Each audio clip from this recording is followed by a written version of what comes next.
Pembahasan di pagi hari ini masih berkenaan dengan kisahnya Nabi Musa alaihi salatu wassalam. Kalau semalam bicara tentang Qarun, maka di pagi hari ini kita bicara tentang As-Samiri, kisah seorang munafik di zaman Nabiullah Musa alaihi salatu wassalam. Qissatu As-Samiri. Siapa Samiri itu? Sebelum kita masuk pada kisahnya Samiri yang membuat patung seperti anak sapi yang kemudian disembah oleh Bani Israel, saya akan urut dulu kisahnya. Di dalam Al-Quran Allah subhanahu wa ta'ala berfirman, wa idh faraqna bikumul bahra fa anjaynakum wa aghraqna ala fir'auna wa antum tangdurun. Dan ingatlah ketika kami belah lautan untukmu, lalu kami selamatkan dirimu dan kami tenggelamkan Fir'aun dan para pengikutnya sementara kalian menyaksikan dengan mata-mata kalian sendiri. Nabi Musa alaihi salatu wassalam ketika menyelamatkan Bani Israel dari perbudakan Fir'aun, maka Musa berhasil menyeberangkan Bani Israel dari Mesir mengarah ke Palestina melalui Laut Merah. Dan itulah mukjizat yang sangat masyhur dari Nabi Musa alaihi salatu wassalam, mampu membelah lautan dengan tongkatnya, tentu dengan izin Allah subhanahu wa ta'ala. Terbelah 12 jalan di lautan itu, karena Bani Israel 12 kabilah. Ketika kemudian betul-betul mereka dikejar Fir'aun dan mereka sudah sampai di ujung lautan, sementara Fir'aun itu masih di tengah lautan, disangkanya itu jalan biasa, bukan lautan yang terbelah. Ketika betul-betul Fir'aun dan pasukannya di tengah-tengah lautan, maka Musa alaihi salatu wassalam ketika itu berada di sampingnya malakul Jibril, malaikat Jibril yang membentuk seperti manusia, menggunakan pakaian putih, kuda putih, serba putih. Maka kata Jibril, tunggu dulu, biar betul-betul dia sampai di tengah dan semua pasukannya juga sampai di tengah. Baru ketika betul-betul ada di tengah, kata Jibril, sekaranglah kau pukulkan tongkatmu itu. Maka Musa memukulkan tongkat, tiba-tiba lautan menyatu, maka Fir'aun pun ditenggelamkan Allah subhanahu wa ta'ala di Laut Merah ini. Dan Allah abadikan jasadnya, artinya ditemukan jasadnya. Kemudian jasadnya Fir'aun sampai hari ini menjadi pelajaran, dan kisah itu kisah beneran. Kalau anda ingin atau antum semuanya ingin melihat jasad Fir'aun, datang ke Mesir sana. Sana ada jasadnya Fir'aun. Lah, intinya bahwa Bani Israel diselamatkan, ini nikmat Allah Azza wa Jalla, diselamatkan dari kematian. Ma'asyiral muslimin yang dimuliakan Allah Azza wa Jalla. Setelah itu berangkatlah Bani Israel dibawa oleh Nabi Musa alaihi salatu wassalam menuju arah Palestina. Di tengah jalan rupanya mereka melewati sebuah perkampungan yang kampungnya itu nyembah berhala. Sementara mereka sudah mentauhidkan Allah Azza wa Jalla, menyembah berhala. Tiba-tiba kemudian salah satu dari kaumnya Bani Israel ini mengatakan kepada Musa, "Ya Musa, ij'al lana ilahan kama lahum aliha." Wahai Musa, jadikanlah untuk kami banyak Tuhan lah. Masa satu Tuhan saja? Maka Musa heran, sudah diberikan hidayah, menyaksikan ditenggelamkan Fir'aun, menyaksikan mukjizat yang banyak dari Musa, sudah mentauhidkan Allah, mau kufur. Makanya Musa alaihi salatu wassalam mengatakan, innakum qaumun tajhalun, kalian ini kaum yang bodoh, sudah diberikan hidayah tauhid mau sesat pula. Akhirnya Musa pun marah kepada Bani Israel. Ketika Nabi Musa alaihi salatu wassalam sudah berada betul-betul di perbatasan, tinggal masuk saja ke Palestina itu. Sudah sampai di padang pasir yang mendekati Palestina. Rupanya tidak bisa masuk ke Palestina. Kenapa demikian? Karena memang bumi yang disucikan itu di Palestina itu sudah dikuasai orang lain, di mana tidak mungkin Musa alaihi salatu wassalam membawa Bani Israel ke dalam Ardul Muqaddasah, bumi yang disucikan Palestina itu, kecuali harus berperang melawan sebuah kaum yang disebut dengan Jababirin minal Amalikah. Kaum Jababir dari Amalikah, dari kaum Amalikah itu yang menempati Ardul Muqaddasah, negeri Palestina. Jadi siapa yang menempati sebuah kaum Jababirin dari kabilah Amalikah di situ sudah duluan menempati Baitul Maqdis. Maka kemudian Musa alaihi salatu wasallam diperintahkan untuk jihad. Jihad pertama kali. Sebelumnya Bani Israel tidak pernah perang. Kalian harus siap-siap perang, bertempur, merebut Baitul Maqdis dari Amalikah. Bahkan Yusha ibn Nun yang ketika itu sangat dipercaya Nabi Musa alaihi salatu wasallam, yang menemani Musa saat pergi mencari Khidir adalah Yusha ibn Nun, pembantunya. Yusha ibn Nun mengatakan, ya qaumi idkhulu alaihim min babil Madinah kama amarakum yansurkumullahu fala ghaliba lakum. Wahai kaumku, masuklah kalian dari pintu depan, pintu kota, dan kalau seandainya kalian akan perang, maka Allah Subhanahu wa taala akan memberikan kemenangan dan tidak terjadi kekalahan kepada kalian. Tapi Bani Israel ini ketakutan, pengecut, tidak mau perang, takut mati. Akhirnya kemudian mereka mengatakan, lan nadkhulaha abada ma damu fiha. Selama orang Amalikah itu masih ada di situ, kemudian kami harus perang melawan Amalikah, kami tidak akan masuk ke situ. Kemudian mereka pun lancang kepada Musa dan mengatakan, idhab anta wa rabbuka faqatila inna hahuna qaidin. Hai Musa, kalau engkau ingin perang, sono berangkat sendiri, ajak Tuhanmu perang berdua, kami nonton di sini siapa yang kalah siapa yang menang. Kurang ajar tidak tuh? Ya. Asal sama nabinya bilang begitu. Kalau kau mau perang, pergi sana sendiri katanya. Ajak Tuhanmu, perang berdua sana katanya. Kami enggak mau di sini. Karena mereka menolak, tidak mau perang, tidak mau berjihad, tidak mau mengambil Baitul Maqdis. Ini pula yang menyebabkan Allah Subhanahu wa taala mengazab Bani Israel. Dengan cara apa? Akhirnya mereka tidak bisa keluar dari negeri itu. Tersesat di padang pasir. Tersesat di sebuah negeri yang disebut Ardut Tih namanya. Negeri Tih. Sebuah padang pasir kering kelontang. Tidak ada tanaman, tidak ada tumbuhan, tidak ada air, tidak ada apapun, padang pasir. Panas luar biasa. Diazab oleh Allah Subhanahu wa taala. Tidak bisa keluar dari situ. Pergi ke mana saja ujung-ujungnya ke situ juga. Kayak orang melinglung, kayak orang bingung. Lebih-lebih kemudian padang pasir itu saya katakan tadi tidak ada tumbuhan, tidak ada tanaman, tidak ada pepohonan, tidak ada burung, tidak ada apapun. Betul-betul kering kelontang, panas terik luar biasa. Mereka tidak bisa keluar dari situ. Tersiksa hidup mereka. Itulah disebut dengan Tih. Berapa puluh tahun mereka diuji oleh Allah.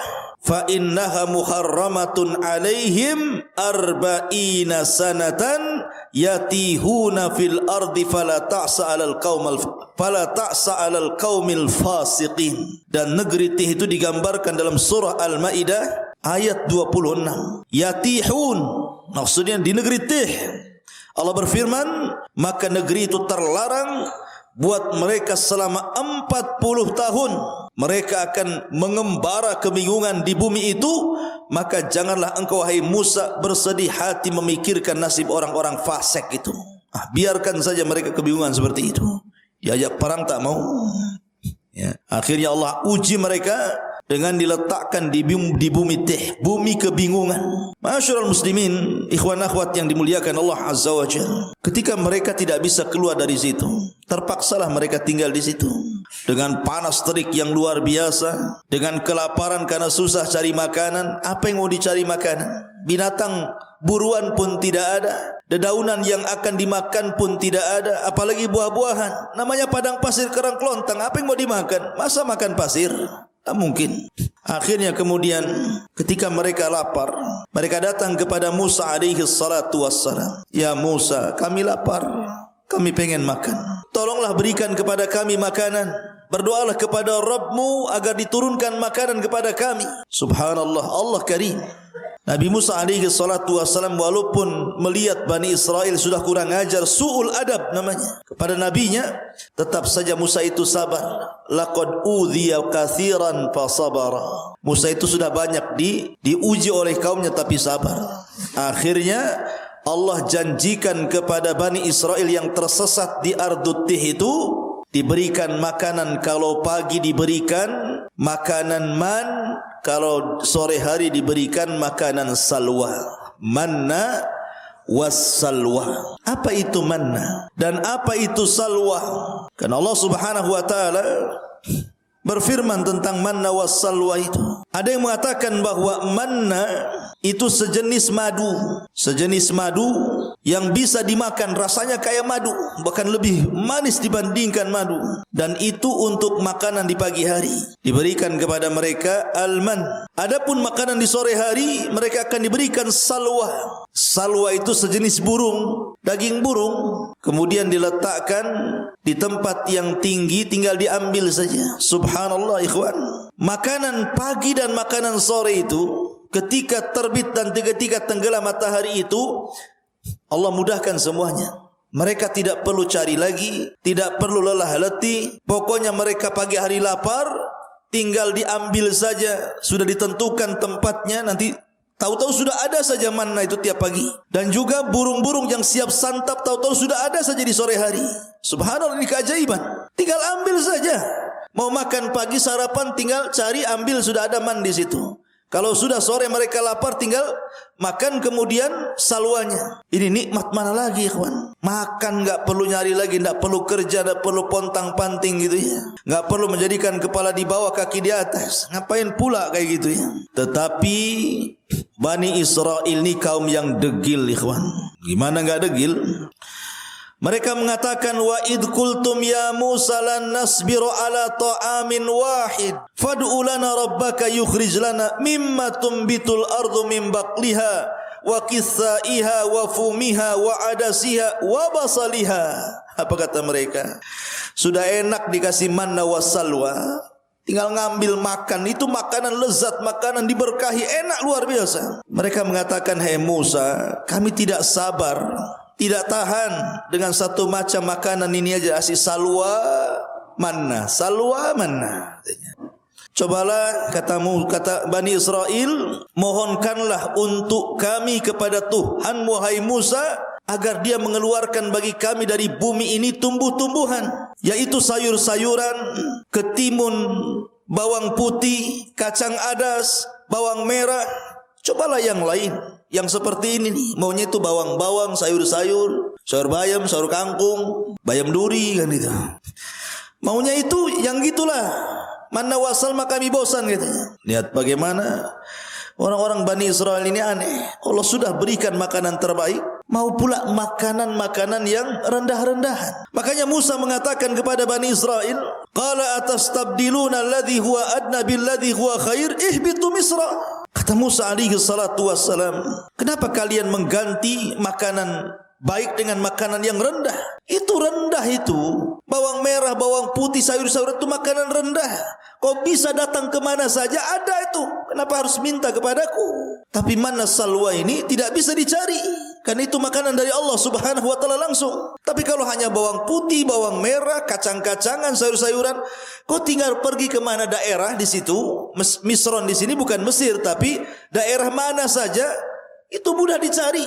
Kenapa pula kemudian kalian tidak mau memakan manna wassalwa lagi? Ihbitu Misran fa inna lakum ma sa'altum. Pergilah kau ke sebuah desa atau kota atau daerah, pasti kamu akan memperoleh apa yang kalian minta. Sebab ini Allah mengatakan, dzuribat alaihimudz dzillatu wal maskanatu wa ba'u bighadabim minallah. Maka ditimpakanlah kepada mereka nista dan kehinaan, serta mereka mendapatkan kemurkaan dari Allah Subhanahu wa taala.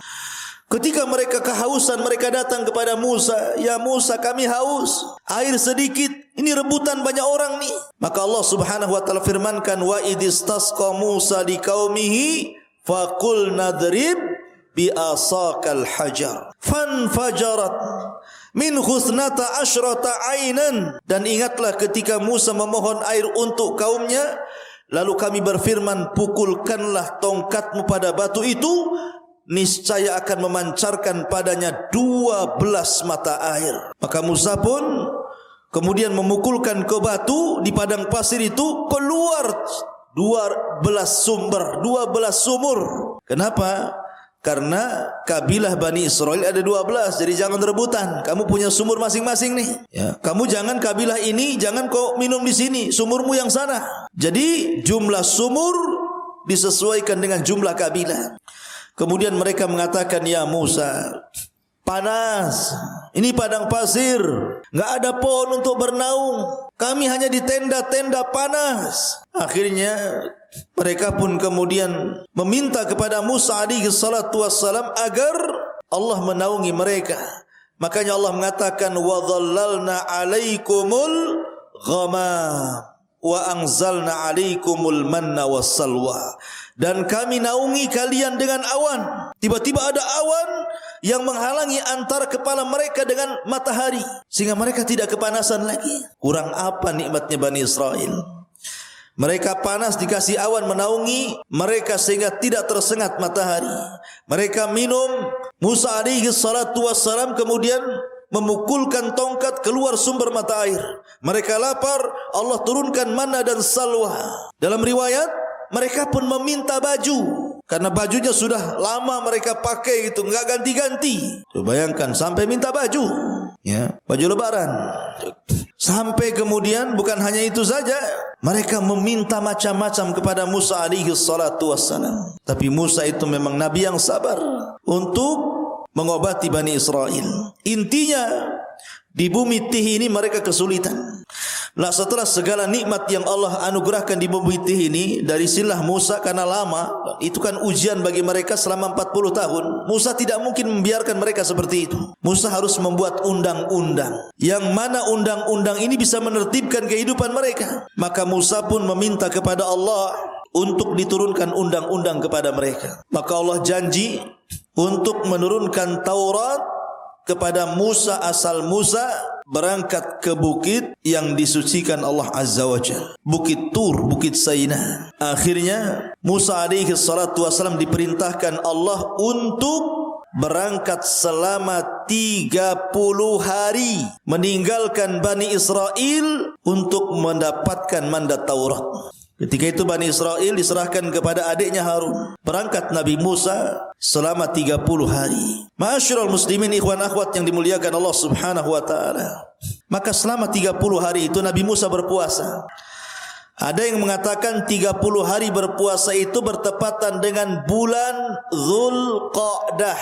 Satu bulan Dzulqa'dah Nabi Musa berpuasa. Ketika sampai di Bukit Tur, Bukit Saina, maka Musa pun beritikaf di bukit itu selama 30 hari, 30 malam, berpuasa terus, tidak membatalkan puasanya, karena tahu akan berjumpa dengan Allah. Ketika sampai di tanggal 30, sebagaimana ditetapkan oleh Allah Subhanahu wa taala, tiba-tiba Nabi Musa membatalkan pula puasanya. Bukan tidak ada alasan, karena alasan Nabi Musa kenapa membatalkan puasa di hari ke-30, karena takut kalau seandainya dia bicara dengan Allah, mulutnya bau. Karena orang puasa itu kan mulutnya tidak sedap. Tiba-tiba ketika dia hendak membatalkan puasanya karena sebab itu, maka Allah Subhanahu wa taala melarang dan mengatakan, wahai Musa, jangan kau batalkan puasamu. Fa inna luhufa fammis saim atyab indallah min rihil miski. Karena bau mulutnya orang yang berpuasa itu lebih harum di hadapan Allah dibandingkan minyak kasturi. Di hadapan Allah, jangan di hadapan kawan antum, baulah. Di hadapan Allah, ya, kalau di hadapan makhluk tergantung sahur antum. Sahur jengkol bau jengkol, sahur pete bau pete, ya. Takkan sahur jengkol bau kasturi, ya. Maksudnya di hadapan Allah lebih harum dibandingkan minyak kasturi.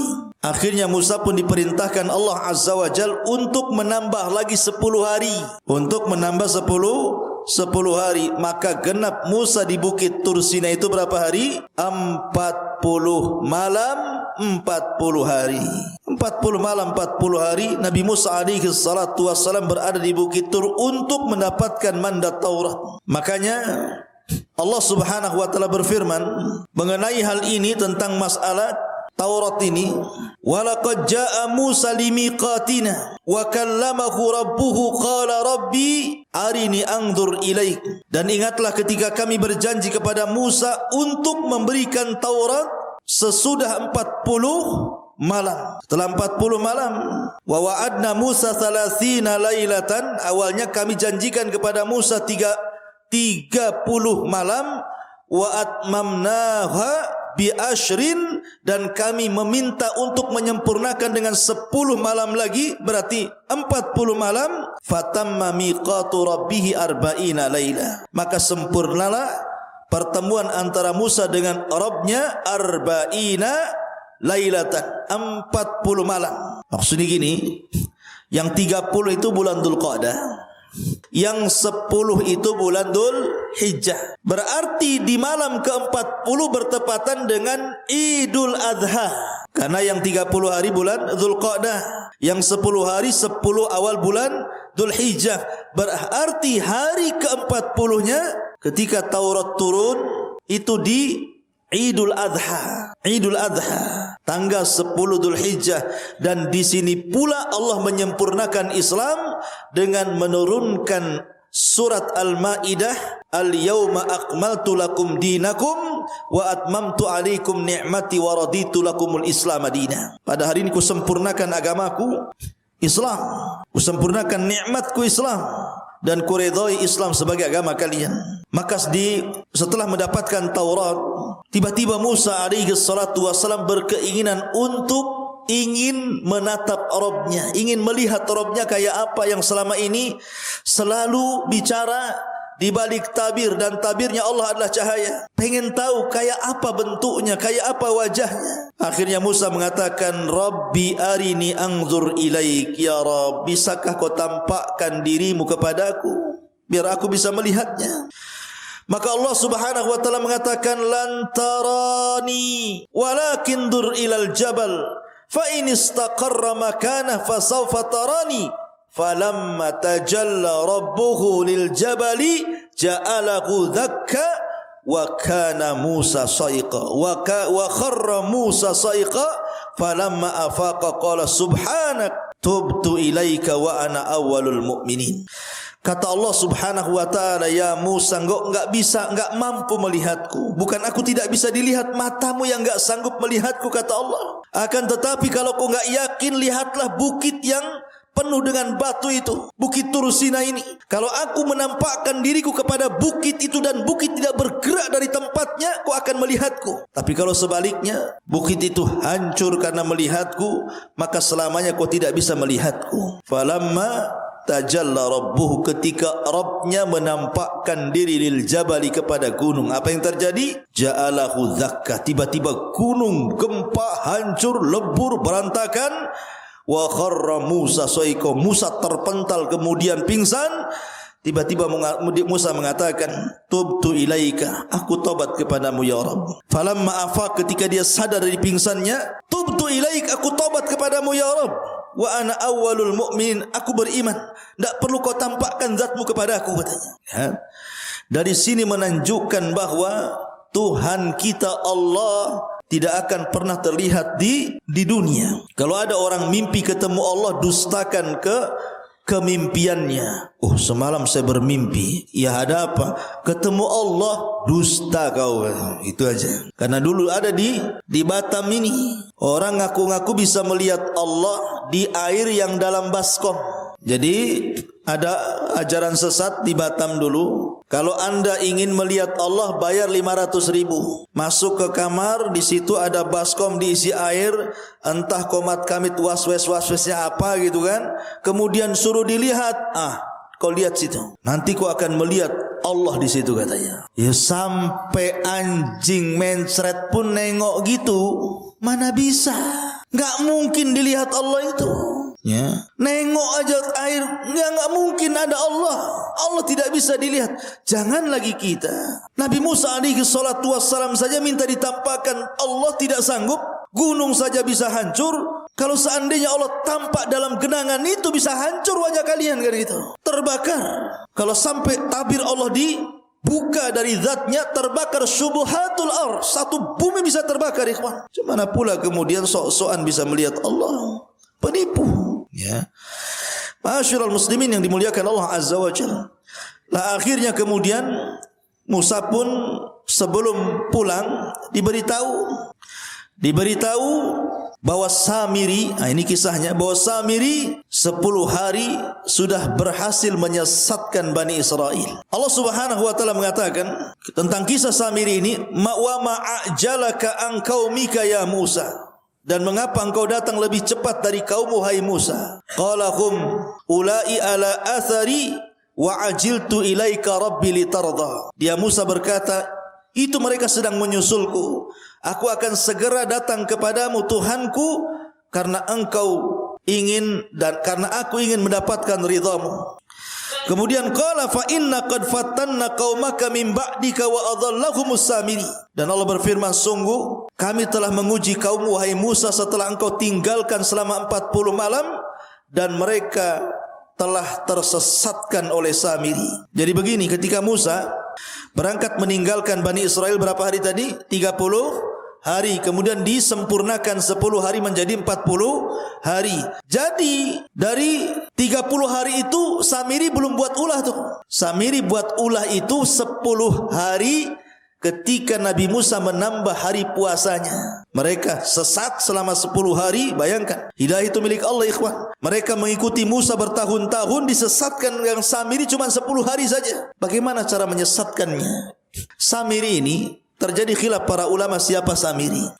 Ada yang mengatakan Samiri ini salah satu dari Bani Israel. Ada yang mengatakan Samiri itu artinya dia bukan dari Bani Israel, dia kaum Kibti, kaumnya Fir'aun, tapi mengikuti ajaran Musa. Pura-pura munafik, mengikuti ajaran Musa kemudian ikut di belakang Nabi Musa. Lah ketika Musa menyeberangi lautan, nih Bani Israel ini mereka berat membawa emas-emas orang-orangnya Fir'aun. Jadi ada sebagian emas-emas itu diambil dari tetangga-tetangga mereka waktu di Mesir. Ada yang pinjam uang mereka kan berupa dinar emas gitu ya. Ada yang kemudian pinjam, ada yang kemudian bekerja dapat gaji duluan kerjanya belum selesai. Pokoknya banyak, intinya bahwa itu emas-emas itu tidak boleh dibawa karena bukan hak mereka. Maka mereka bertanya kepada Nabi Musa, bagaimana dengan emas-emas kami wahai Musa? Apakah ini halal untuk kami? Kata Musa, tidak halal. Emas-emas itu harus kalian buang di lautan ini. Jadi ketika mereka berjalan di lautan itu yang sudah jadi jalan, dibuanglah emas-emas itu sampai ke pinggir sana. Lah Samiri melihat ada buang emas banyak-banyak. Oh, ini emas banyak, kenapa pula dibuang-buang katanya? Diambilnya, dikutipnya satu-satu, akhirnya dapatlah satu karung emas-emas yang dilempar-lempar itu. Kemudian setelah itu Samiri melihat ada orang berbaju putih, berkuda putih di samping Musa, dan seolah-olah dia pula yang memberikan instruksi. Kata orang putih begini, maka Musa akan begini. Kata orang putih begitu, maka Musa akan begitu. Samiri kaget, kenapa Musa diperintahkan orang itu? Dari sini Samiri curiga, karena memang itu jelmaan malaikat, utusan Allah Azza wa Jalla. Diperhatikan terus orang ini. Kemudian diperhatikan kudanya. Dan apabila kuda itu melangkah, bekas langkahnya itu, bekas pijakannya itu, tanahnya diambil sama dia. Diambil kemudian ditaruh di kresek di bawah. Jadi ketika Nabi Musa alaihi salatu wassalam berangkat meninggalkan Bani Israel, kemudian digantikan oleh Nabi Allah Harun alaihi salatu wassalam, maka mulailah berulah Samiri selama 10 hari ini. Emas yang tadi dikutip itu oleh Samiri kemudian dibakar, kemudian dicetak, kemudian jadilah anak sapi, patung anak sapi yang membentuk Samiri. Kenapa anak sapi? Karena orang-orang Mesir itu menjadikan sapi itu Tuhan. Makanya orang-orang India sampai hari ini ada orang yang nyembah sapi itu. Jadi daerah-daerah tertentu di India itu, kalau ada sapi kemudian masuk ke pasar, makan kangkung, makan bayam, jangan diusir. Itu Tuhan lagi makan. Ya, macam-macam. Di India itu banyak. Ya, sesembahan salah satunya sapi disembah. Ada juga yang nyembah ular sendok di sana itu. Ya. Jadi akhirnya kemudian dibentuklah patung anak sapi itu. Ketika sudah jadi patung anak sapi itu, kemudian ditenggerkan di tengah-tengah lapangan Bani Israel. Dia kan punya tanah. Tanah itu bekas pijakannya kaki kudanya Jibril. Dimasukkan ke mulutnya tanah itu. Subhanallah. Keajaiban, tiba-tiba patung anak sapi yang terbuat dari emas itu hidup pula. Makanya Allah mengatakan lahu khuwar, hidup tapi tidak sempurna, hanya mengeluarkan suara. Gimana suara sapi? Pi gitu. Bukan. Ya. Jadi keluar suara sapi. Lah, Bani Israel ini kaget, kok bisa patung terbuat dari emas berbentuk anak sapi diingatkan kepada sembahan orang-orang Mesir tiba-tiba hidup. Karena sebagian Bani Israel masih kurang mantap imannya. Kata Samiri kepada Bani Israel, lihat, ini Tuhan kita. Anak sapi ini Tuhan kita. Buktinya dia bisa bicara katanya. Mereka mengatakan, lalu Nabi Musa siapa? Dan kemana? Bukankah dia ingin membuktikan ketuhanannya?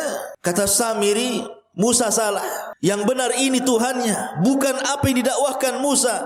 Lihat, Musa salah tempat, jauh-jauh ke Bukit Tur untuk mencari Tuhannya. Padahal Tuhannya ada di sini. Ini Tuhannya anak sapi ini. Dari situlah akhirnya ada yang mengatakan 70.000 sekian gitu, Bani Israel pun murtad. 10 hari menyembah patung anak sapi. Ya, sebagian mereka murtad dan sebagian mereka bertahan. Ini enggak percaya, kami harus tanya dulu Musa, apakah ini Tuhan atau bukan? Yang sebagian lagi tetap mengatakan bukan Tuhan. Jadi manusia ketika itu terbagi menjadi 3. Ada yang tetap di atas tauhid, tidak mau menyembah patung anak sapinya yang dibuat oleh Samiri. Yang satu justru ada yang langsung menuhankan patung anak sapinya Samiri. Kemudian yang ketiga masih nunggu, masih ragu-ragu. Tunggu, tanya dulu, nunggu Musa datanglah. Kalau memang kata Musa ini Tuhan kami sembah, kalau enggak. Akhirnya kemudian Musa sudah diberitahu sama Allah bahwa kaumnya sudah disesatkan Samiri. Udah marah, pengen balik saja Musa itu. Masalahnya Musa tidak mau menyalahkan Bani Israel, tapi mau menyalahkan abangnya Harun. Ngapain saja Harun itu? Masa baru ditinggal 40 hari sudah murtad? Akhirnya pertama kali dia marah kepada Harun. Datanglah Musa dari safarnya membawa papan Taurat. Faraja'a Musa ila qaumihi ghadbanan asifan. Qala ya qaumi alam ya'idukum rabbukum wa'dan hasanan afa atala 'alaikul ahdu am aradtum an yahilla 'alaikum ghadab min rabbikum fakhlaftum maw'idi. Musa pun mengatakan, kemudian Musa kembali kepada kaumnya dengan marah, bersedih hati. Musa berkata, wahai kaumku, bukankah Tuhanmu telah menjanjikan kepadamu sebuah janji yang baik? Apakah terlalu lama masa perjanjian itu bagi kalian? Atau kalian hendak agar kemurkaan Tuhan menimpa kalian? Mengapa kalian melanggar perjanjian denganku? Kemudian mereka mengatakan, qalu ma akhlafna mau'idaka bimalkina walakin hammalna auzaran min zinatil qaumi faqadhafnaha fakadzalika alqas Samiri. Mereka mengatakan, kami tidak melanggar perjanjian wahai Musa dengan kemauan kami sendiri, tetapi kami harus membawa beban berat dari perhiasan kaum Firaun. Kemudian kami lemparkan ke dalam api itu, dan demikian pula Samiri melemparkannya. Maka datanglah Musa kepada siapa? Kepada Harun. Ketika sampai saja depan Harun, langsung dijambak janggutnya, ditari kepalanya.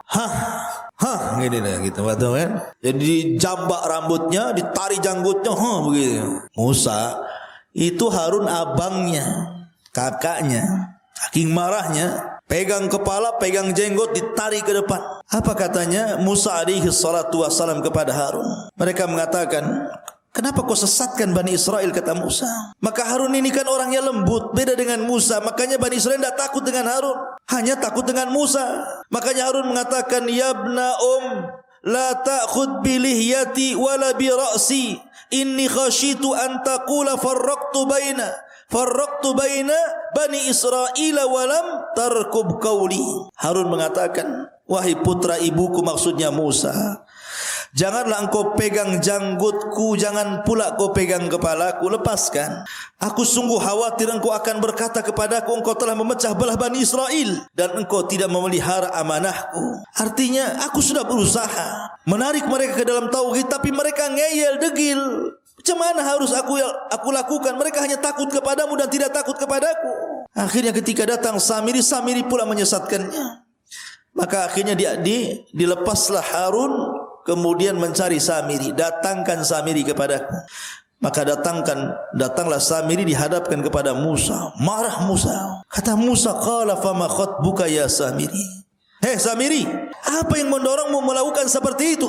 Kenapa kau sesatkan Bani Israel? Kata Samiri, qala basartu bima lam yabsuru bi faqabadtu qabdatan min atharir rasul fanabattuha wa kadzalika sawwalat nafsi. Dengan entengnya Samiri mengatakan, aku mengetahui sesuatu yang tidak mereka ketahui, hai Musa, dan aku ambil segenggam tanah dari jejak Rasul, maksudnya Jibril, kakinya kudanya Jibril, lalu aku melemparkannya ke dalam api yang di situ sedang dicetak anak sapi Samiri. Demikianlah nafsuku yang memerintahkanku. Jadi ketika Musa, siapa atas perintah siapa kau lakukan itu, kata Musa, maka Samiri dengan tenang mengatakan, nafsuku yang memerintahkan. Subhanallah, dengan entengnya.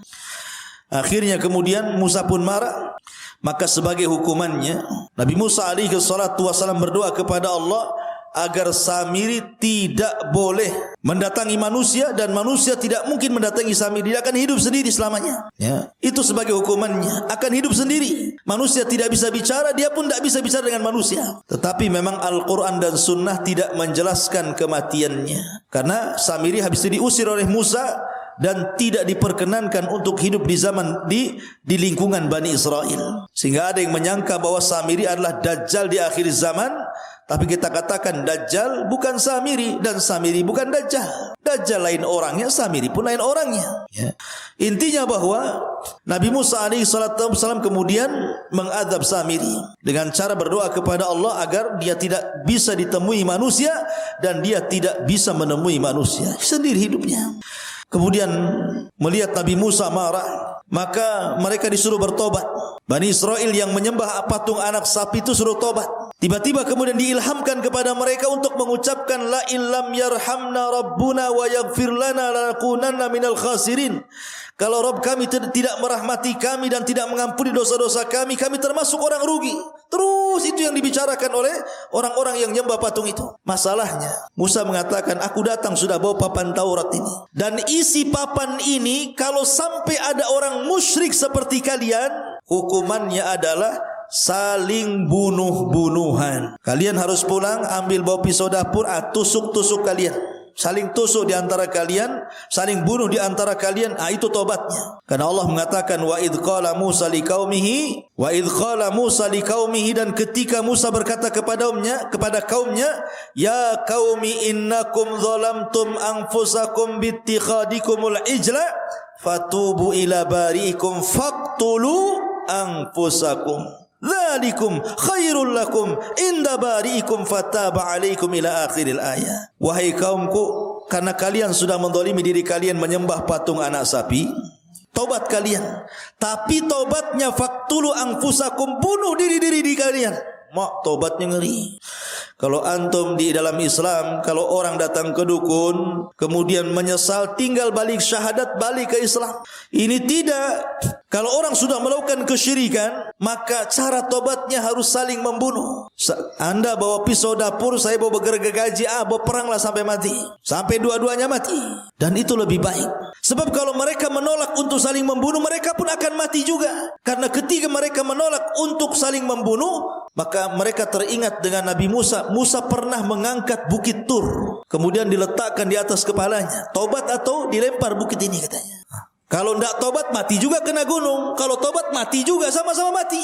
Masalahnya kalau tobat mati syahid. Tapi kalau mati kena lempar gunung, mati sangit namanya. Enggak syahid kan itu. Karena kena azab ya. Akhirnya mereka perang saling bunuh-bunuhan, dan itu lebih baik bagi mereka. Matilah hampir 7.000 Bani Israel gara-gara menyembah patung anak Samiri ini. Lihat jahatnya Samiri, munafik, menyesatkan. Akhirnya kemudian Nabi Musa pun setelah kasus Samiri ini tetap masih tidak bisa keluar dari Ardut Tih itu, maka Allah Subhanahu wa taala takdirkan Musa pun meninggal. Tapi sebelumnya Harun meninggal, baru kemudian Musa. Bagaimana Harun meninggal? Dikatakan oleh ahli tafsir, jadi suatu ketika Nabi Musa dan Harun ini naik ke atas bukit meninggalkan Bani Israel karena lelah gitu kan, ingin santai berdua saja, naik ke atas bukit. Tiba-tiba di atas bukit itu melihat ada pohon di situ. Kemudian tiba-tiba Harun alaihi salatu wassalam mengatakan, ya Musa inni uhibbu an anama ala hadas sarir. Dan di bawah pohon itu kayak ada tikar. Ada tikar, sudah ada tikar, ada pohon, ada tikar. Kata Harun, ya Musa, kayaknya saya ingin tidur di sini. Kata Nabi Musa, nam alaih, silahkan tidur. Tapi kemudian Harun mengatakan, inni akhafu ayyatiya rabbi, ayyatiya rabbu hadal bait, fayaghdhabu alayya. Tapi aku takut, wahai Musa, kalau seandainya aku tidur di sini, tiba-tiba Rabb pemilik rumah ini kemudian datang dan murka kepadaku. Kata Musa, la tarhab, jangan takut, aku akan melindungi dirimu, tidur saja. Kata Harun mengatakan, ya Musa, kau juga tidurlah di sini di sampingku. Di sampingku. Jadi kalau ada apa-apa kau bertanggung jawab. Akhirnya kemudian Nabi Harun tidur, Musa pura-pura tidur. Rupanya Allah Subhanahu wa taala mengirim malakul maut. Ketika tidur itulah Harun dicabut nyawanya, kemudian diangkat ke langit dengan tikar-tikarnya sekali. Itu dalam sebuah riwayat yang dikatakan oleh Imam As-Sudi. Tapi dalam riwayat yang lain, riwayat Ali bin Abi Thalib radhiyallahu an, intinya ketika Harun dan Musa meninggalkan Bani Israel, tiba-tiba kemudian Allah mengurum malakul maut. Kemudian malakul maut ini mencabut nyawa Harun. Kemudian akhirnya malaikat ini membawa jasadnya, kemudian menguburkannya entah di mana, tidak ada yang tahu. Musa pun sedih, kemudian kembali menemui Bani Israel. Harusnya saat kesedihan ini dihibur, malah dituduh pula dia yang membunuh Nabi Harun. Ya bayangkan, Bani Israel marah kepada Musa, kau bunuh Harun ya katanya. Karena Harun itu Nabi yang dicintai Bani Israel, orangnya lembut, maka dicintai, disukai Bani Israel. Kalau Musa itu orangnya keras, ditakuti Bani Israel. Jadi ketika berdua jalan ke bukit, kau pulang sendirian, tiba-tiba Harun tidak ada. Akhirnya mereka marah kepada Musa. Aqaltalta Haruna ya Musa, kenapa kau bunuh Harun wahai Musa? Kata Musa, saya tidak bunuh Harun, dia meninggal. Akhirnya Musa pun berdoa kepada Allah agar dibuktikan jasadnya bahwa dia tidak membunuhnya. Akhirnya kemudian jasadnya diperlihatkan kepada Bani Israel. Baru Bani Israel yakin bahwa Musa tidak membunuh Harun. Memang sudah ajalnya. Dan setelah kemudian Harun meninggal dunia, giliran Musa. Tapi kisah meninggalnya Nabi Musa ini unik masalahnya. Disebutkan dalam hadis Abu Hurairah radhiyallahu an, Rasul yang mengatakan, jaa malakul maut, datang malaikat maut, ila Musa ibn Imran, menuju Musa ibn Imran. Faqala lahu, dan dia pun berkata kepadanya, aku utusan Rabbmu, dan engkau sudah saatnya harus meninggal wahai Musa. Marah Musa kepada malakul maut. Falattama Musa alaihi salatu wassalam aina malakil mauti fafaqaha. Tiba-tiba Musa menampar wajah malaikat maut, keluar kedua matanya. Coba malaikat maut ditampar sama Musa sampai keluar kedua matanya. Ya, dia bilang, kau mau nyawut nyawaku ya? Tampar akhirnya. Dia tidak tahu kalau itu betul-betul malakul maut utusan Allah masalahnya. Hadis ini sahih.